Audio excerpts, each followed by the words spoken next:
seharusnya itu dibuat sistem kalau di atas 306 jumlah TPS harus ditolak. Tapi faktanya masuk ada 700, ada 800 dan sebagainya, melebihi jumlah DPT. Ya kan? Saya melihat dari awal bahwa semua ini diduga sudah direncanakan dari awal, by design. Termasuk dipecahnya menjadi 38 provinsi. Yang mana bayangkan Irian Papua, ya yang dulu Irian Papua itu sekarang dipecah menjadi 4 provinsinya. 4 ya, dipecah, ditambahin 4 provinsi di sana. Dengan tujuan apa? Itu untuk menyesuaikan dengan pasal 6A Undang-Undang Dasar 1945 penyebarannya. Karena kalau ketentuan di dalam Undang-Undang Dasar tersebut pasal 6 ayat 3 itu jelas bahwa jika satu putaran itu tidak otomatis, ada syarat-syarat lain, yaitu harus tercover di 20 provinsi, separuh, lebih dari separuh dari provinsi seluruh Indonesia, dan setiap provinsi itu harus minimal 20% kemenangannya. Kalau ada saja di bawah 20%, tidak bisa, karena ini bertentangan dengan Undang-Undang Dasar 1945. Ya kan? Nah, itu saya pikir dipas-pasin biar ada tambahan dari 20% itu dengan dikembangkan provinsi-provinsi itu, dugaan dari banyak orang. Yang kedua, dikeluarkannya Undang-Undang nomor 27 tahun 2022 kemarin. Yang mana di situ ada namanya perlindungan data pribadi. Yang mana faktanya dengan adanya undang-undang itu, DPT yang seharusnya diterima oleh partai-partai itu sesuai dengan seperti apa yang KPU punyai, itu di dalam undang-undang mengatakan bahwa itu partai-partai pendukung, bukan pendukung, semua partai itu harus mendapatkan salinannya. Apa maksudnya? Harus sama. Apa yang dipunyai KPU harus sama dengan apa yang disumbangkan oleh partai-partai. Faktanya yang diberikan pada partai-partai itu DPT-nya tidak ada NIK. Tidak ada NIK. Jadi NIK nomor induk kependudukan itu tidak ada. Tidak ada NIK dan juga tidak ada tanggal lahir. Ada apa ini gitu? Kemana arahnya? Ya kan?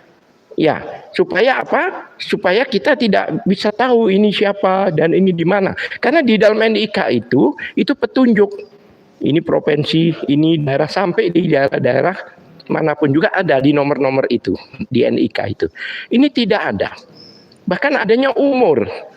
Berapa kali saya katakan, kalau seseorang ditanyakan umur 50 tahun contohnya, saya katakan, itu kapanpun juga dia ditanya, dalam kurun waktu itu umur 50 tahun. Contohnya saya Januari, saya lahir gitu, mau ditanya bulan Maret, bulan September, tetap saya katakan saya umur 50. Ya kan? Tidak ada tanggal lahir. Nah, ini bertentangan sekali dengan undang-undang pemilu itu sendiri. Karena harus diberikan. Jadi undang-undang ini sebenarnya bertentangan dengan undang-undang pemilu, Undang-Undang nomor 7 tahun 2017, yang mana harus salinannya diberikan. Nah, yang menariknya, ya kan, ada Dukcapil baru-baru ini memberikan satu arahan, semacam ketentuan atau arahan atau apa itu, mungkin peraturan atau apa, yang mana anak umur 16 tahun lebih 1 hari boleh melakukan rekam KTP. Agak aneh kan? Padahal rekam KTP itu khusus untuk anak yang umur 17 tahun. Baru boleh mendapatkan KTP. Ya kan? Jadi umur 16 tahun lebih 1 hari itu boleh melakukan rekam KTP. Awalnya kok demikian? Tapi begitu keluar PKPU nomor 25 tahun 2023 kemarin, ya kan? Ternyata jika tidak mempunyai KTP elektronik, maka bisa menggunakan surat keterangan rekam KTP. Apakah ini ada hubungannya dengan itu? Ini, saya bertanya pada lingkungan kami, pada RT kami dan sebagainya, kenapa kok seperti ini? Alasannya supaya tidak numpuk. Padahal orang kalau melakukan perekaman KTP itu ke kelurahan, bukan ke imigrasi, tidak. Masa di satu kelurahan berapa orang sih umur 17 tahun pada satu tahun itu? Saya yakin tidak sampai 20 orang. Kenapa kok takut numpuk? Nah, itu berhubungan dengan laporan yang dilakukan oleh kami waktu itu sehubungan dengan DPT 54 juta yang bermasalah. Karena di situ banyak umur-umur yang di bawah umur 17 tahun. Seperti itu. Ada pertanyaan mungkin? Ya, mungkin nanti putaran kedua nanti. Iya. Oke, silakan. Baik. Terima kasih Pak Kadiri. Jadi jelas ya, tadi Pak Kadiri yang merupakan anggota timnas di kecurangannya. Saya IT. Direktorat Pengamanan dan Pengawalan Suara. Beliau memaparkan bagaimana bukan saja pasca Pilpres, pasca pemilu, tetapi beliau sudah menceritakan bagaimana tadi kecurangan-kecurangan secara hukum, secara undang-undang yang telah tentunya dipersiapkan untuk dicurigai sebagai dilakukan. Nah, apalagi ini naif sekali. Pada hari yang sama sudah dilakukan pernyataan deklarasi kemenangan ya yang oleh Pak Prabowo di GBK itu. Basisnya adalah quick count. Kita tahu bahwa quick count itu basisnya juga adalah cuman survei, ya kan? Sampling. Ini kan framing, satu mengancam psikologis rakyat lah, kurang lebih seperti itu ya. Nah, maka tentunya mereka pula lah yang membangkitkan serentak kemarahan rakyat bagaimana ini kecurangan dilakukan secara masif, secara brutal. Apakah hal seperti ini akan mulus ya mendiamkan orang-orang yang tadinya sabar.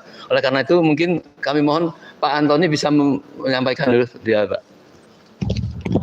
Ya, terima kasih. Selamat sore semua. Salam tidak sejahtera, belum sejahtera. Ya, ini ya mengenai DPT ini sangat menarik. Ini kalau kita lihat memang DPT, apalagi kalau tidak ada NIK, tidak ada yang lain-lainnya itu, jadi bagaimana dia bisa memilih di TPS mana? Kan juga tidak sulit gitu kan, karena dia tidak terakomodasi gitu. Jadi tapi di luar dari itu adalah kita lihat, ini deklarasi kemenangan dari quick count, ini kita tahu bahwa di semua negara, di banyak negara, quick count itu adalah menjadi dasar bahwa ini hasil dari pemilu akan seperti itu. Itu sudah menjadi dasar secara struktur, secara ilmiah statistik dan sebagainya begitu.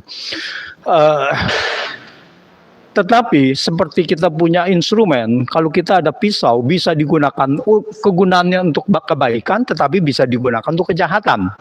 Kita mempunyai senapan, seharusnya itu demi kebaikan tetapi bisa juga digunakan sebagai kejahatan. Begitu juga quick count. Quick count harusnya adalah untuk digunakan sebagai kebaikan. Kebaikannya apa? Untuk mengkoreksi atau untuk mendeteksi potensi-potensi kecurangan dari penguasa penyelenggara pemilu. Tetapi quick count ini juga bisa dilakukan untuk menjustifikasi kecurangan. Kalau kita lihat dari survei juga begitu. Survei juga bisa digunakan untuk kecurangan-kecurangan dengan memanipulasi sampling tadi. Karena berdasarkan sampling, tergantung dari samplingnya dia bisa dilakukan kecurangan. Survei pertama kali yang awal-awalnya itu sudah menyatakan bahwa pasangan 02 adalah sekitar 45%. 40, 42, 45 ya naik terus gitu. Sebelum dengan Gibran Oktober berarti ya dengan pasangan dengan Gibran ya Prabowo ya. Sebelum dengan Gibran elektabilitas Prabowo cuma 30%. Naik dengan Gibran lalu 45%, 44, 45.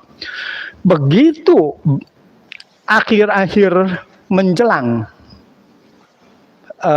pilpres, pemilu, lalu ada 1-2 surveyors, lembaga survei yang mengatakan menjadi 56-58 satu putaran. Gitu. Jadi inilah, setelah itu keluar langsung tiba-tiba quick count itu 58-60%. Ya, ada yang sekitar begitu. Jadi artinya kita bisa menyatakan bahwa survei 2 bulan yang lalu 45% berarti salah. Kalau survei yang 45% salah, bagaimana kita menyatakan bahwa 58% ini benar? Di mana kesalahan, di mana kebenarannya? Nah, untuk itu kita melihat bahwa sulit sekali masyarakat karena ada pengalaman 2019 dan sebagainya, hal ini juga berulang lagi. Nah, kita harusnya menunggu real count. Masalah dari real count ini kemudian dibuat seperti mendukung quick count.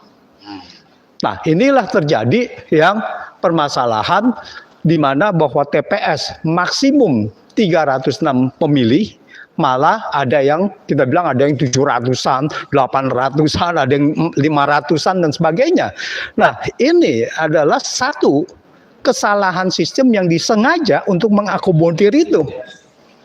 Untuk mengakomodir kesalahan ini. Kalau Ketua KPU sudah mengakui ini ada kesalahan, ini berarti tidak bisa diterima. Sistem ini harusnya adalah sangat sederhana security-nya, bahwa kalau melebihi DPT itu harus ditolak. Harus ditolak. Itu. Jadi masalah quick count, lalu kemudian ke real count. Real count-nya kalau berdasarkan dari sistem di KPU tidak bisa dipercaya juga. Jadi kemana? Ini bagaimana? Quick count sudah dipercaya, real count juga kita tidak bisa percaya. Nah, inilah yang membuat kebuntuan. Jadi saya lihat sudah banyak elemen-elemen masyarakat akan melaporkan kecurangan-kecurangan indikasi yang sudah beredar luas di media sosial. Bahkan tadi saya lihat dari iNews ini KPPS-nya itu ditanya, gimana? Siapa pendapat hasil pemilihannya? Yaitu 02 misalkan sekian, 01 sekian, 03 sekian. 02 dapat 80. Tetapi begitu dia mau input tidak bisa dan otomatis menjadi 720 dan langsung terverifikasi. Nah, ini ada di iNews. Nah, ini kan salah satu yang menjadi satu kejahatan pemilu. Jadi ini bukan kecurangan lagi. Ini sistem ini didesain untuk kejahatan pemilu gitu. Nah, jadi kita lihat ini banyak sekali begini ya. Jadi kita lihat real count-nya, kita harus tunggu juga dari real count. Tetapi dari real count dari KPU tidak bisa juga. Jadi mau tidak mau kita harus bersabar untuk menunggu dari hasil rekap manual. Mau tidak mau gitu. Dan apapun yang terjadi rekap manual itu harus nantinya kita bisa terima kalau rekap manualnya adalah tidak ada kecurangan. Tetapi yang sudah melakukan kecurangan dan terindikasi pidana ini tetap harus diproses. Ini adalah untuk menegakkan undang-undang pemilu tadi, untuk menegakkan hak kedaulatan rakyat.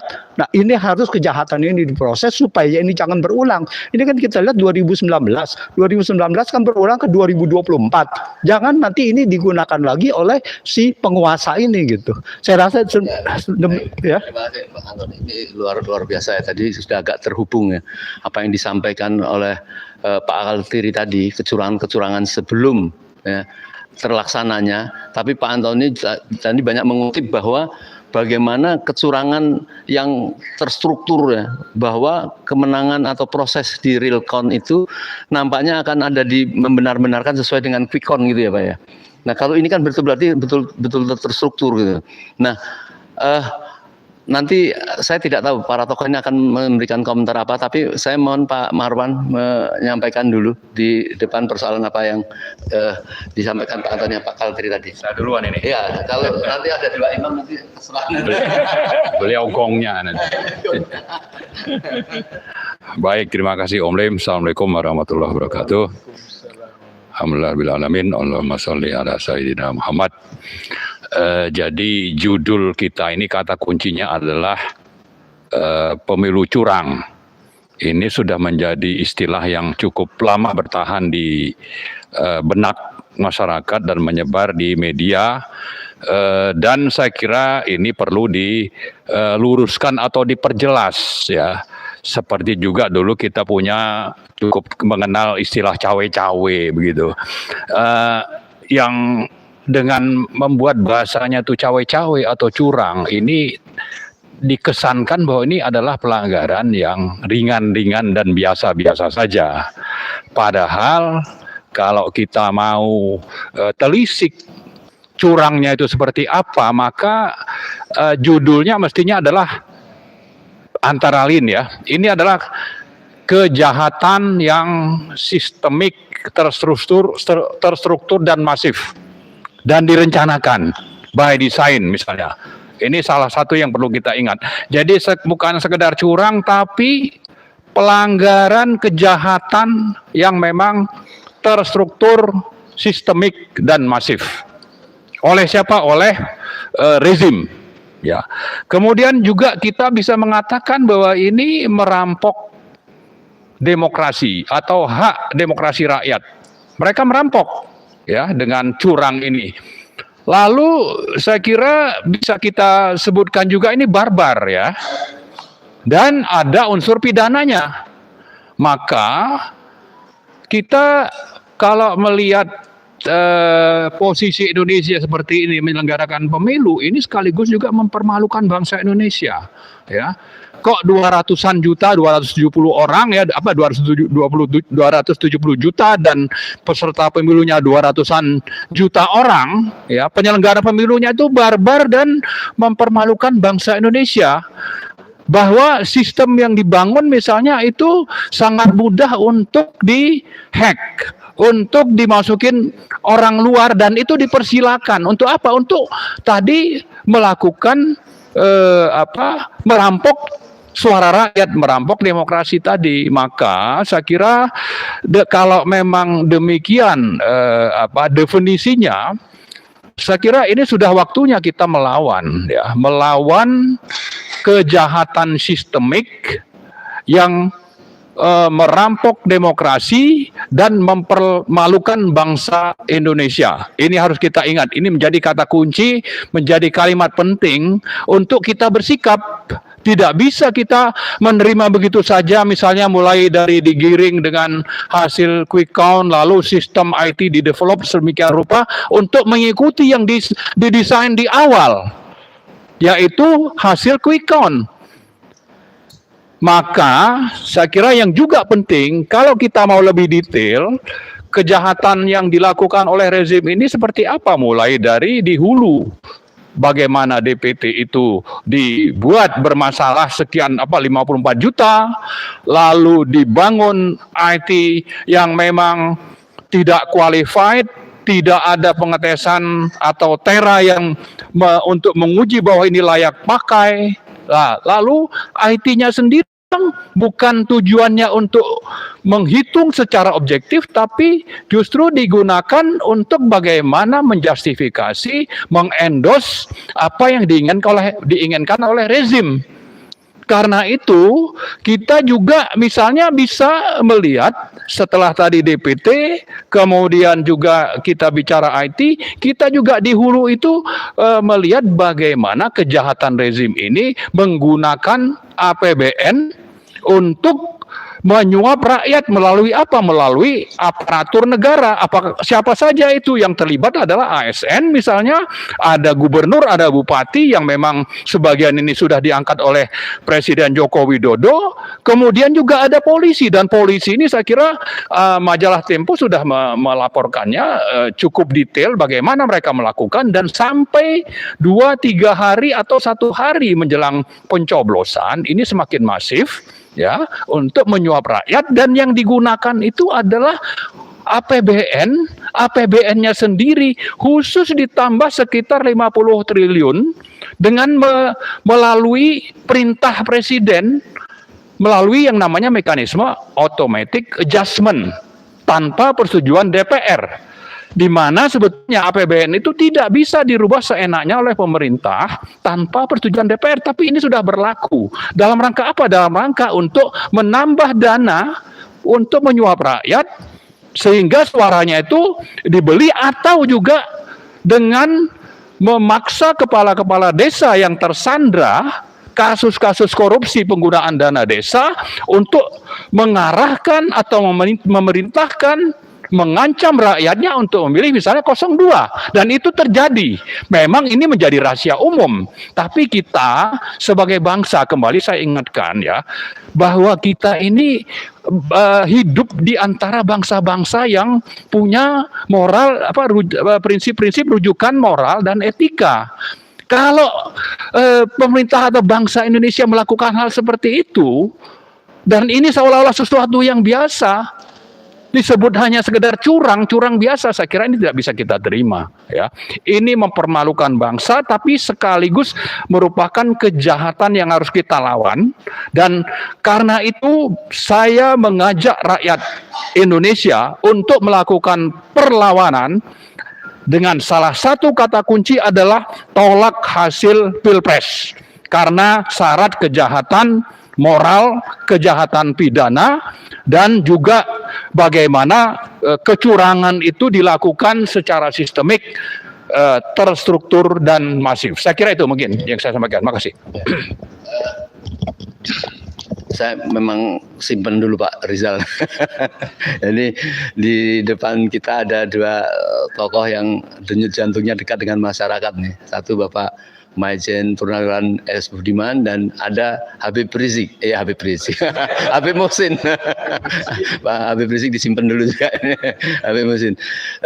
Kita mendengar bagaimana ya dari mulai Pak Kaltiri, Pak Antoni, dan Pak Marwan mengatakan bahwa kecurangan itu sudah dimulai dari hulu.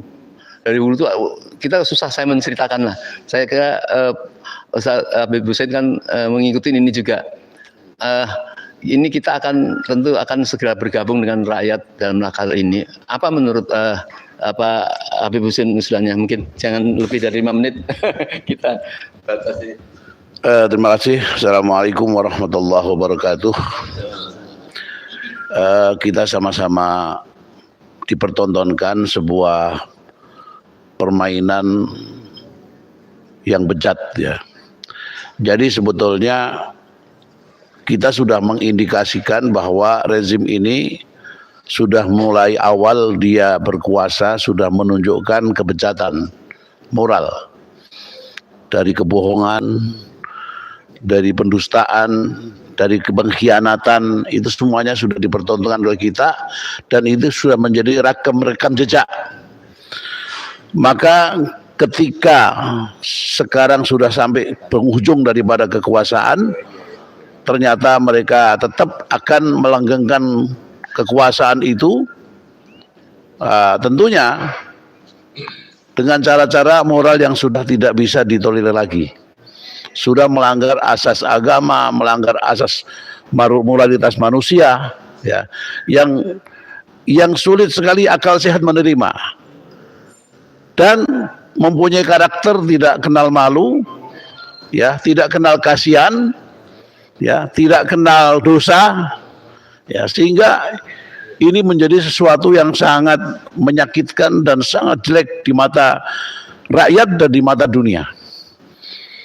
Oleh karena itu, maka yang paling pertama kita sadarkan adalah masyarakat, bahwa apa yang sudah kita sinyalir sejak awal, bagaimana rezim ini, bejatnya rezim ini terbukti sudah, dan sekarang sudah pada penghujung mereka akan menguatkan lagi kekuasaannya, meneruskan, sehingga rakyat ini sudah tidak ada kedaulatannya. Padahal kita tahu bahwa salah satu asas demokrasi itu adalah kedaulatan di tangan rakyat. Dan rakyat semua, masyarakat, kita harus sampaikan bahwa Anda sudah tidak punya lagi kedaulatan. Ini adalah sudah diktator, ya. Ini sudah tirani. Jadi mau apa lagi yang kita pertanggungjawabkan?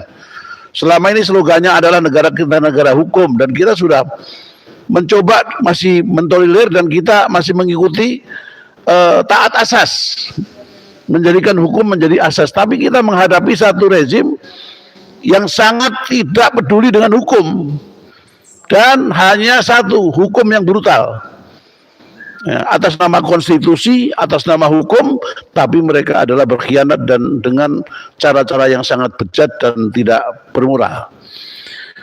Oleh karena itu maka tidak ada jalan lain kalau memang sudah tidak bisa, indikasi-indikasi pelanggaran dan perusahaan moral tadi tidak bisa, kemudian kita memasuki pemilu, lalu kemudian mereka juga curang, mereka juga memanipulasi dan menyakiti suara rakyat, maka tidak ada jalan lain, kita harus mendongkel daripada rezim ini. Masyarakat yang punya hak untuk mendongkel dan untuk mengambil kembali kedaulatan di tangannya rakyat secara utuh sesuai dengan amanat Undang Dasar 45.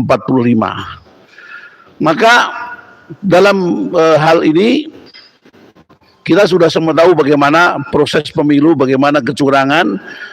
Kita nunggu apa lagi sekarang ini sebetulnya, ya kan?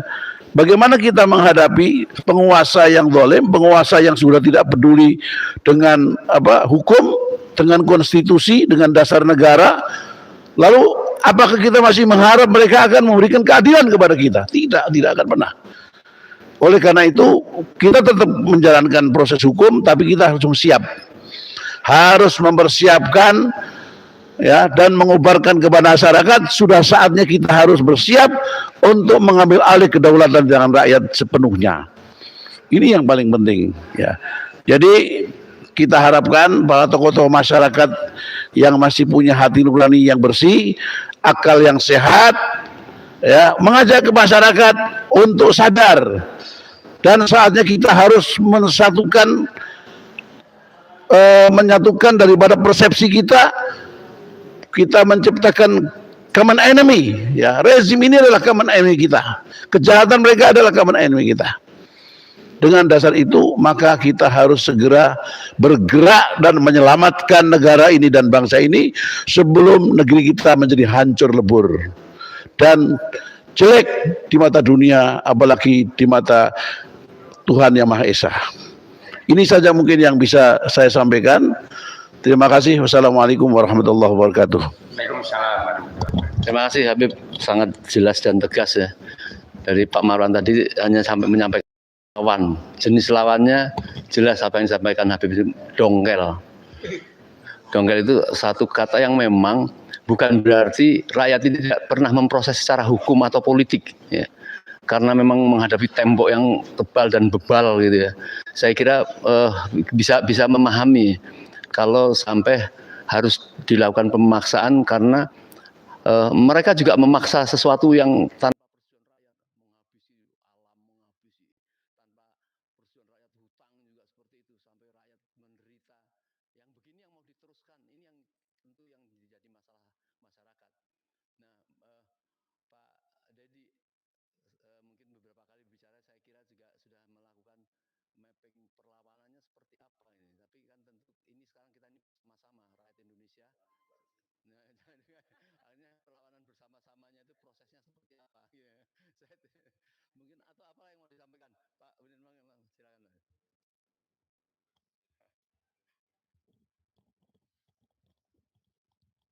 Bismillahirrahmanirrahim. Assalamualaikum warahmatullahi wabarakatuh.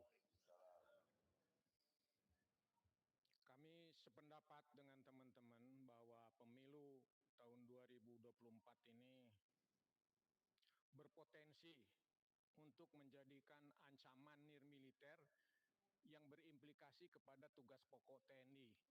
Artinya NKRI bisa bubar, begitu. Manakala pemilu ini curang. Nah, fakta datanya tadi sudah disampaikan oleh teman-teman bahwa pemilu curang sedang berlangsung. Pemilu curang sedang berlangsung. Nah, apabila pemilu curang ini sedang berlangsung dilanjutkan, saya punya keyakinan bahwa akan terjadi konflik vertikal maupun konflik horizontal. Dan mungkin berlanjut akan terjadi perang saudara. Nah, kalau sudah terjadi perang saudara, saya yakin daerah-daerah sudah tidak percaya lagi dengan pemerintahan pusat atau dengan rezim. saya yakin mereka akan berpisah. Contohnya adalah kawan kita di Aceh mungkin sudah persiapan untuk berpisah karena pemilu curang. Gitu. Saya yakin yang lainnya akan mengikuti karena tidak percaya lagi dengan rejim. Mereka akan mengikuti untuk memisahkan diri dengan NKRI. Untuk itu saya menghimbau hentikan pemilu curang, ulangi pemilu, ya, pilpres khususnya diulangi, begitu. Jadi hentikan pemilu curang, ulangi pemilu presiden, berikutnya tangkap, adili yang melakukan pelanggaran-pelanggaran sehingga terjadinya pemilu curang. Saya yakin pemilu curang ini gara-gara cawe-cawe Bapak Jokowi. Saya menghimbau kepada aparat hukum, aparat keamanan, tangkap ini, biang kerok ini, adili. Saya yakin pemilu akan adil, jujur, luber. Ya, insya Allah rakyat akan percaya lagi kepada rejim. Rejim baru juga boleh. Selanjutnya saya menghimbau kepada rakyat segera bersatu bersama tentara daripada NKRI bubar. Jadi saya himbau segera rakyat bersatu bersama TNI untuk meluruskan jalannya kehidupan kita berdemokrasi. Sekian, terima kasih. Wassalamualaikum warahmatullahi wabarakatuh. Maijen Dedi Budiman, beliau sangat konsisten sekali ya, pernah membicarakan bahwa petisi 100 ini menyampaikan kalau mau ada pemilu tanpa cawe-cawe ya, tanpa kecurangan, ya harus diturunkan, dimakzulkan Jokowi itu sudah berbulan-bulan, dan tetap beliau menyatakan seperti itu, walaupun sedang berlangsung, tetapi tidak menutup kemungkinan, maka mengusulkan batalkan tanpa ulangi pilpres tanpa kecurangan kan begitu. Tanpa kecurangan itu artinya kan tetap tanpa Jokowi kan. Ada Bapak Safril yang sangat rajin sekali memelihara administrasi di petisi 100. Kami persilakan Pak.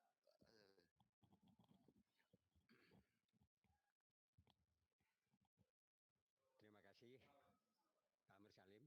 Assalamualaikum warahmatullahi wabarakatuh. Saya Syafril Sofyan, salah seorang badan pekerja daripada petisi 100. Tadi Pak Maijen Dedi, Maijen TNI, penaran Dedi S. Budiman sudah jelas sebenarnya bahwa sumber masalahnya adalah Presiden Joko Widodo.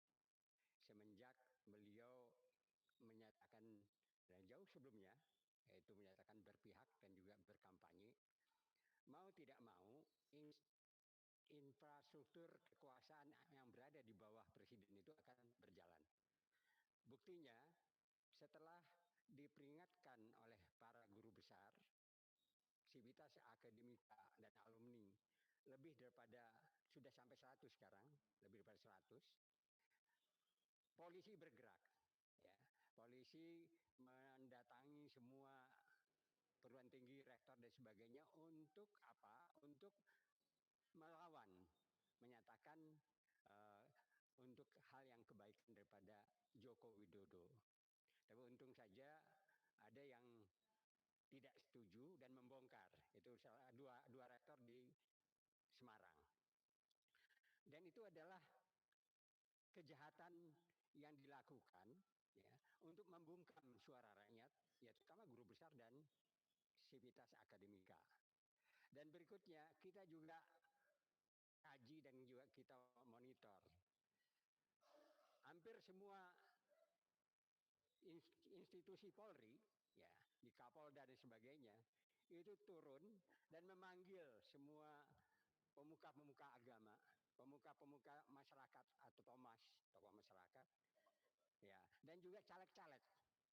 Itu dilakukan untuk apa? Yaitu dalam tanda kutip memaksa untuk memilih 02 dan menjamin mereka-mereka itu akan dimenangkan.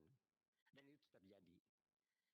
Ini kejahatan yang sangat luar biasa dan ini benar-benar merupakan pemilu 2024 ini pemilu yang paling hancur dan paling rusak. Dan ini harus benar-benar, ya saya setuju tadi sudah dinyatakan, batalkan pilpres ya, terutama pilpres, dan adakan lagi pemilu untuk pilpres dengan tanpa Jokowi. Artinya Jokowi harus dilengsarkan. Sekian, terima kasih. Assalamualaikum warahmatullahi wabarakatuh. Artinya memang kalau sudah terlalu banyak yang kecil-kecil kayak seperti itu, kan tidak mungkin kemudian hanya dihukum kecurangan-kecurangan ini, kalau sudah masif berarti batalkan dan ulangi secara baik. Sebelum nanti Pak Marwan akan membacakan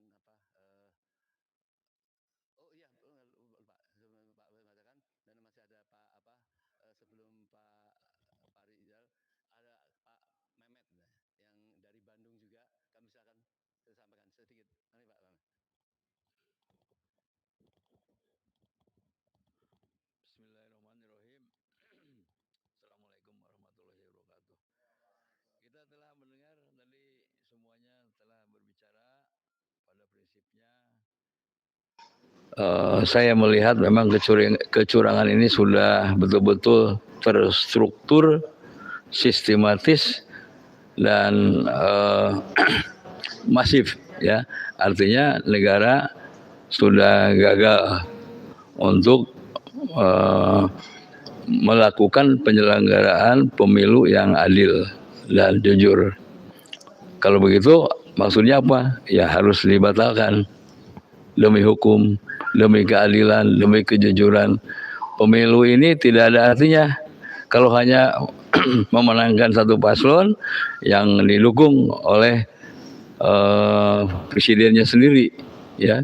Jadi kembali pada ini kesimpulannya, ya ayo kita lawan rejim yang sangat zalim ini dan batalkan pemilu.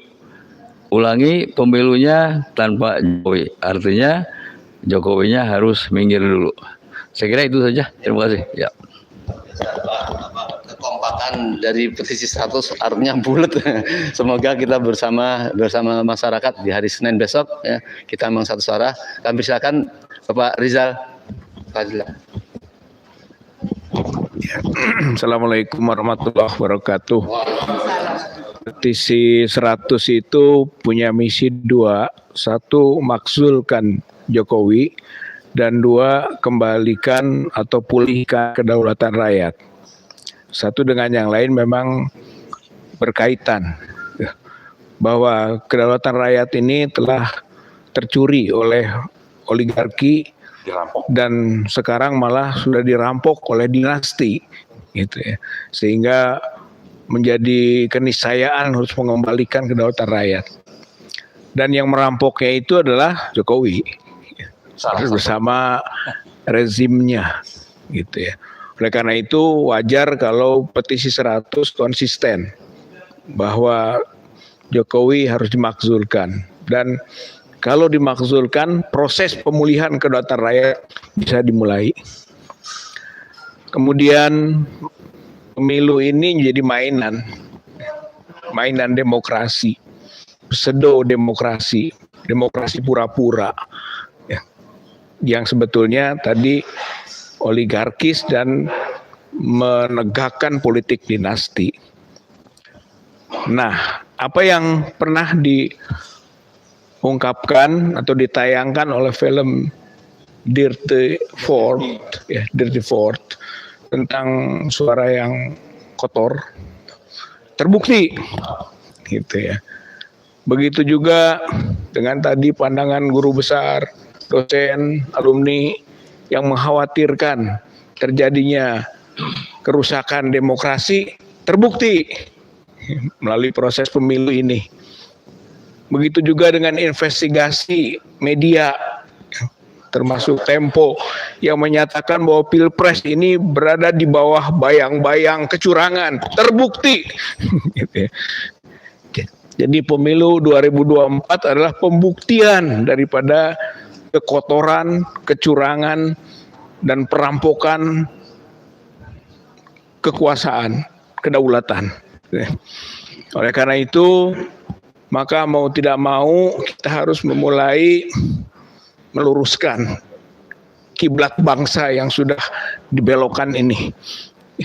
Dengan cara, ya satu, tentu saja kita menolak gitu kan hasil pilpres berbasis rekayasa. Dan kita menolak juga sekarang pada tahap ini hasil quick count. Itu quick count. Itu badut-badutan itu. Tapi juga kejam. Kita sebut itu quick count Dracula. Dia menghisap darah, menghisap suara rakyat, gitu kan. Dengan kepentingan hawa nafsunya. Dan dia juga telah melakukan kekejian, kejaman, teror. Jadi quick count itu itu teror itu. Yang nanti dibuktikan dengan tindak lanjut berupa deklarasi kemenangan hasil quick count. Quick count itu langsung deklarasi itu sendiri teror. Jadi ini negara rezim teror RIS dan rezim horor RIS. Membuat horor kepada publik, kepada rakyat. Oleh karena itu saatnya lah sekarang rakyat bangkit. Ini momentumnya. Ini adalah pembuktian bahwa rezim ini rezim zalim. Rezim yang harus diubah, disesuaikan dengan ideologi Pancasila dan konstitusi Undang-Undang 45 karena sudah melenceng dari Pancasila dan melenceng juga dari konstitusi. Oleh karena itu, maka melalui medium hasil pemilu, hasil pilpres, maka sekarang rakyat mulai berbondong-bondong ke KPU, ke Bawaslu, sampaikan keluhan, fakta kecurangan-kecurangan. Karena ini belum selesai juga penghitungan. Rakyat di daerah-daerah seluruh Indonesia kepung KPUD, kepung Panwaslu untuk mengawal penghitungan supaya terjaga kejujuran dan keadilannya. Dan kalau tidak bisa, tentu ada proses-proses yang bisa dilakukan.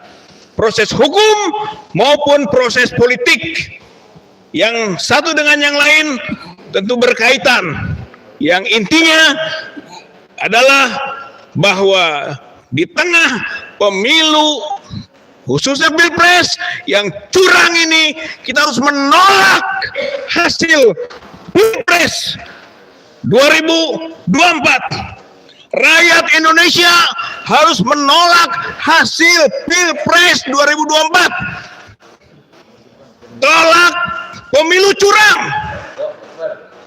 Dan juga tentu saja tolak pasangan Prabowo dan Gibran. Karena itu adalah pasangan anak haram konstitusi, anak haram demokrasi. Lihat proses DKPP KPU dan lihat juga MK terhadap putusan MK yang menunjukkan secara hukum pelanggaran moral dan etik. Jadi negara ini negara tidak bermoral. Rezim ini rezim melanggar dan menginjak-injak etik, menghalalkan segala cara. Al-ghayah tubariru al-wasilah, tujuan dengan segala cara yang penting tercapai. Maka ini adalah rezim komunis, rezim yang menghalalkan segala cara, meminggirkan moral, meminggirkan agama. Itu rezim komunis namanya. Oleh karena itu bangsa Indonesia harus kembali bergerak untuk merebut kedaulatannya dan mengembalikan ideologi Pancasila dan Undang-Undang Dasar 45 sebagaimana mestinya, sebagaimana the founding fathers dahulu ingin kemana arah bangsa negara ini dalam upaya mensejahterakannya. Mudah-mudahan melalui hasil pemilu yang curang ini menjadi momentum dari perlawanan rakyat, perlawanan masyarakat Indonesia untuk merebut kembali kedaulatan rakyat ke tangannya. Nasrul minallah wa fatun qarib wa basyiril mu'minin. Wassalamualaikum warahmatullahi wabarakatuh. Allahu Akbar. Merdeka. Allahu Akbar. Merdeka. Merdeka. Luar biasa ya. Jadi ini tadi yang sebenarnya hasil dari dialog para tokoh tadi, dan Mas Rizal menyampaikan dengan utuh ya kepada masyarakat bahwa silahkan siap-siap untuk kita harus melawan, harus menolak. Kalau Habib tadi mengatakan harus didongkel, mereka mendongkel, menghajar rakyat dengan tanpa etika, tanpa hukum, tanpa politik gitu ya. Mungkin sebelum Pak Marwan membacakan deklarasi pernyataan sikap, mungkin Pak Antoni 2 menit mau menyampaikan. Pak Halari? Enggak mau, enggak sudah cukup, mau 2 menit silakan Pak. Saya tidak menambahkan, cuma saya ingin mengumumkan bahwa saat ini adalah pemeriksaan di kelurahan, kecamatan, ya kan, di PPS, iya, perhitungan ulang di sana. Mohon pada pejuang perubahan untuk melakukan kontrol, melakukan pengecekan dan melakukan pengawasan di kecamatan-kecamatan masing-masing. Karena kami hari ini iya. Jadi jika tidak sesuai dengan apa yang ada, maka iya. Jadi di situ ada namanya kejadian-kejadian atau pelanggaran dan sebagainya, tuliskan di situ. Jadi saat ini kami mohon untuk mengamankan, artinya C1 yang kita dapatkan dari TPS. Saya mohon pada seluruh Indonesia, pada pejuang-pejuang perubahan untuk mengawal dan menjaga di kecamatan-kecamatan masing-masing. Ini pesan dari kami. Terima kasih. Baik, terima kasih sekali kepada Pak Kadiri. Ini petunjuk penting sekali ya. Dampingi para saksi-saksi ya, seluruh pendukung perubahan. Jangan down hanya karena sudah deklarasi kemenangan secara curang, secara badut. Ini jadi harus siap karena kita semua optimis ya. Jadi kita semua mengawal itu sampai betul-betul perhitungan real count ataupun pergerakan yang lain kita lakukan. Tunggu komando dari para tokoh ya. Insya Allah para tokoh tidak akan menyia-nyiakan kesiapan. Kita tahu bahwa sabar itu bukan berarti nerimo. Sabar itu memerintahkan untuk melawan. Sabar itu untuk merintahkan penegakan keadilan. Namanya seperti itu ya. Kami misalkan Pak Marwan untuk menyampaikan semua. Enggak usah Pak.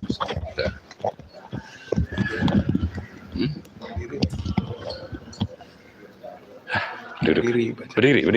Oke. Kita berdiri ya. Oh gitu ya. Oh, kan agak rapat. Itu agak maju dikit, tapi maju dikit. Habib. Ini yang pakai banyak rajin, ada berapa kakak banyak ini? Pak Kadri. Atau semua ikut. Pak, ayo Pak. Ikut. Ikut. Apa Pak? Mari Pak. Ketutupan semua. Enggak. Oh, badannya. Kursinya geser lagi nih. Dikit. Agak sini ya. Oke.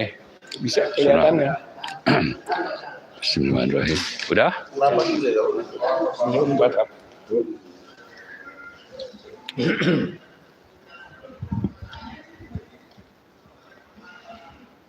Ya. Pernyataan sikap petisi 100. Tolak rakyat atas pemilu curang. Bahwa bentuk kecurangan pemilu telah diawali dengan mobilisasi birokrasi, pengerahan aparat, dan penunggangan hukum untuk kepentingan politik. Kemudian terjadi surat suara yang tercoblos, otak-atik angka dalam sistem IT KPU, dan dilanjutkan dengan penggiringan opini melalui quick count oleh lembaga-lembaga survei berbayar.